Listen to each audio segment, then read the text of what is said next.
and still without a resolution, I can foresee, as Dean Baker did, that the consequences of this unfair delay on obtaining a fair contract might result in inconvenient events that only the Board of Education will be responsible for. I encourage the Board of Education to be the first one standing up for the truth, to look honestly into reality and be brave enough to proclaim their support for the West Morris faculty staff members. It takes effort and courage to stand up against the loudest and support what it is right. Everything that we are asking for is a fair and very well-deserved contract. Thank you.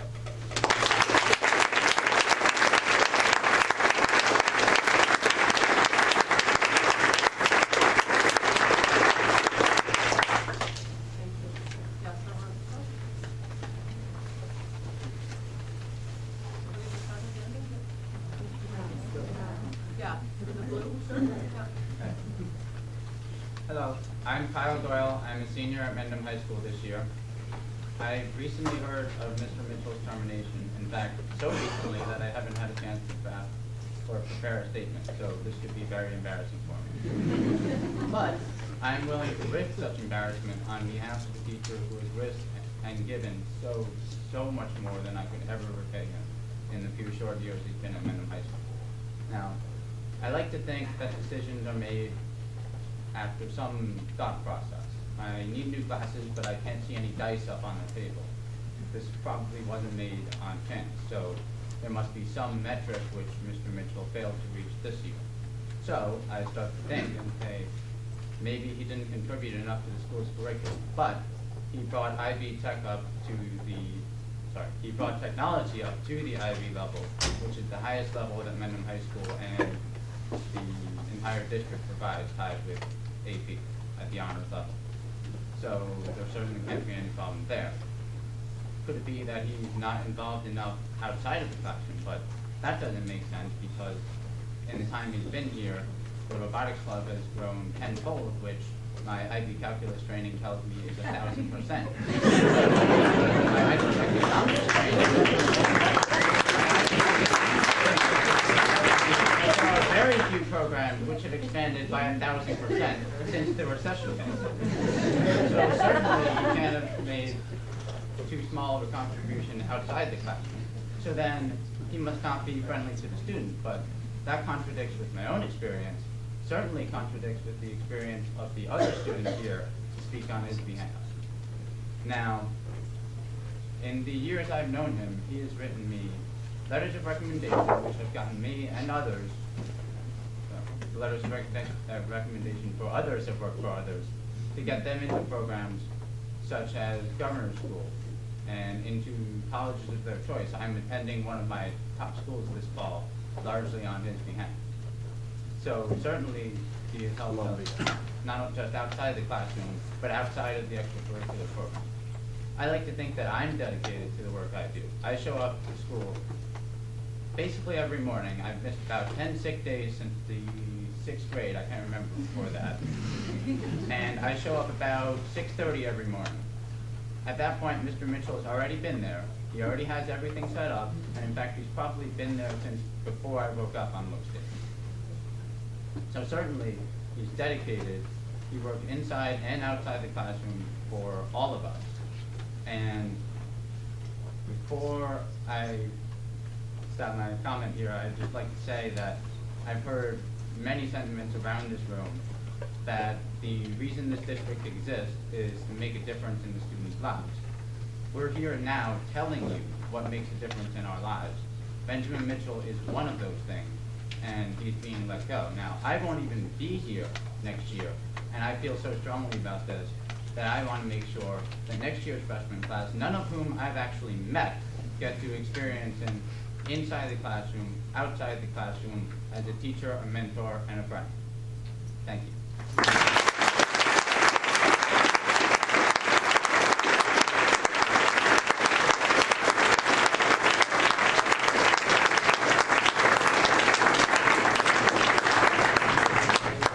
I don't think you have to worry about embarrassing yourself. That was very well said.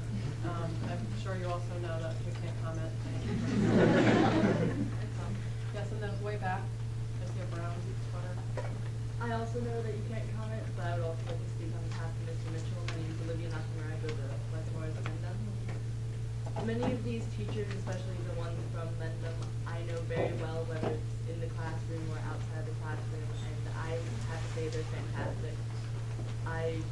spent many hours with them for various reasons, and Mr. Mitchell is one of them. He took me and a small group of students on the robotics trip for the international competition, and I don't even build a robot.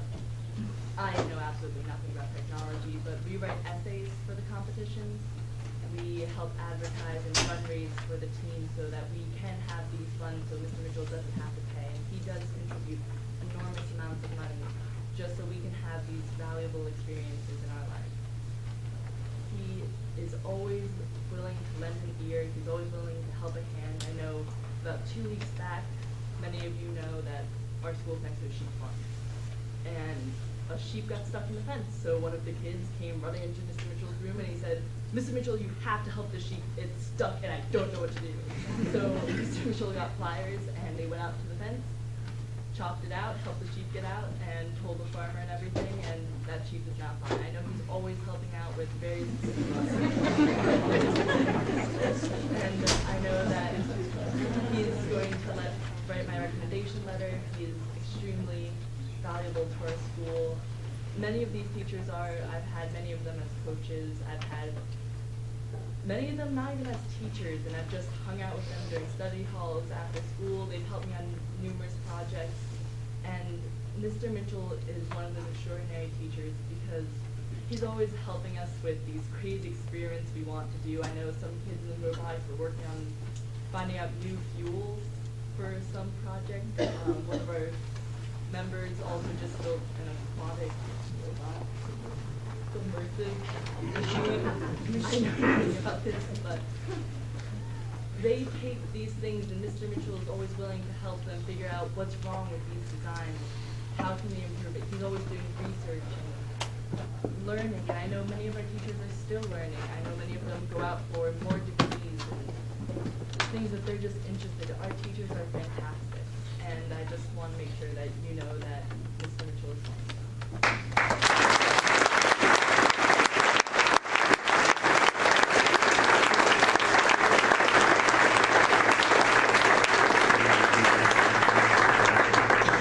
Thank you very much. Yes. Linda Goldberg, Washington Township. I have 2 children that are presently in high school. I have 2 children who have graduated from high school. One of them will graduate in 10 months with a degree in education, thanks to the likes of Tom Lawrence and Danny Wyden, who took a special liking and worked with him, and a special ed student whose goal is to come back and teach at West Morris. His goal is to teach kids because of teachers like this. I want to say, in all honesty, what Mr. Woodwright said, I'm very concerned for the kids that are over the fall, coming in for the fall with their sports programs. They really need to be working on this over the summer, and these guys give all their time, they give their extra effort, and they're not going to be able to do this if they don't solve this. There's something more. Education is incredibly important. I was a teacher. Education is valuable, and we need to concentrate on the education that these kids are receiving so that these kids can move forward and do what my older son is doing with the ability that he's been given because of the teachers here. And I can say honestly that sports also is a key part of that. It's not just for the in-classroom education. It's the extracurricular things that they give of their time so generously. And they give of their time with their sincere hearts. And are making something more of these students. And I wouldn't want to be in your shoes right now. I think you guys have a hard job with what you're doing. I think these guys have an incredibly hard job with what they're doing. And I just urge you to please work together and let's get this solved for the sake of the kids, for the sake of the kids over the summer, for the sake of the kids in the fall, for the sake of the kids in the spring, because they just need to know that it takes everybody. It takes the board and the teacher alike to make this success.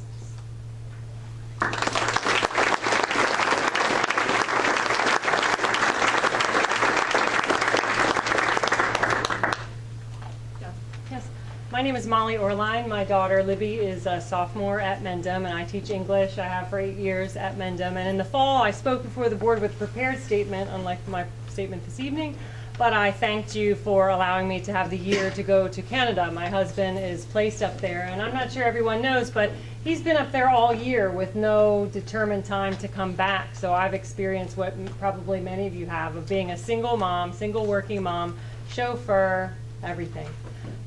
Sunday, yesterday, 8 a.m., except for 3 o'clock to 3:15 when I drove my daughter to the Relay for Life car wash. Back again until 10 o'clock last night, I graded essays from 8 a.m. to 10 p.m. And that never used to bother me because it's nothing new. I've done it for 21 years, and my family accepts that. But now when I speak to my husband on the phone, I have nothing left to give him. He wants to go to because he can, because he works in big pharma and doesn't understand the sacrifice and what teachers do, even after 21 years. Some people can never understand that. I have nothing else to give him. He wants to go to Spain or Japan or to California. San Diego, I think, was his last plug. Boston. I could go for that. I could have him living 5 hours away. But I really need the board because I'm not the same person I was in the fall when Rob Curtis, is he here? Rob, maybe you remember saying to me in the copy room around October, Molly, you smile way too much. You're probably planned till January, because I had a year off of those Sundays. I still wrote college recommendations for all your kids last fall with no pay. I still did that up in Canada, but I have nothing to tell my husband anymore. So it's not the money because he has that. He can go wherever he wants. But I have no leg to stand on anymore to get him back here. So I could go too, and I haven't really shared that with anybody else till now. Thank you.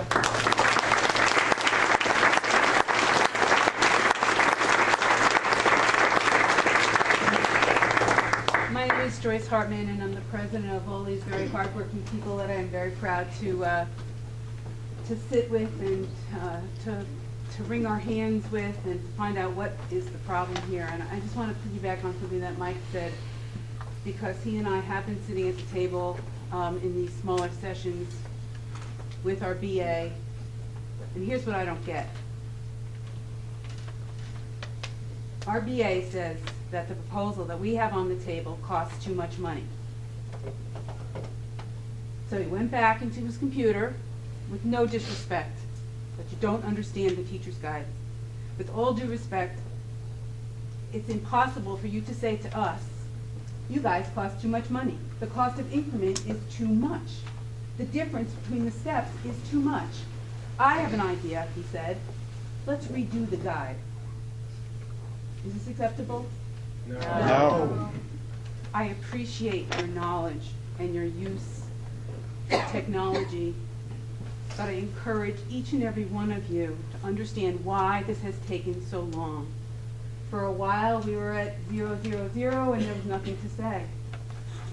But since then, since January 6th, and since Mike and all of us have been working so diligently to meet, here's what I don't get.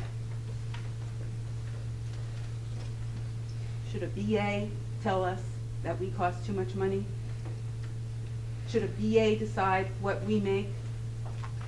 Or should the BA be working for all of you who are saying, kids first, we'll find the money, kids first?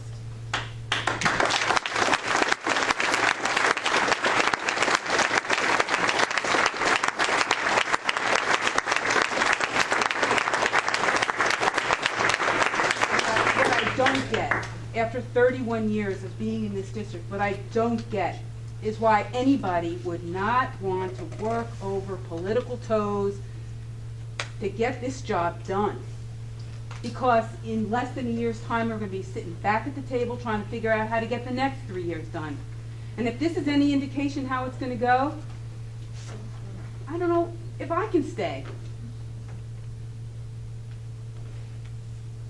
So you've abdicated a role to a numbers guy, and I'm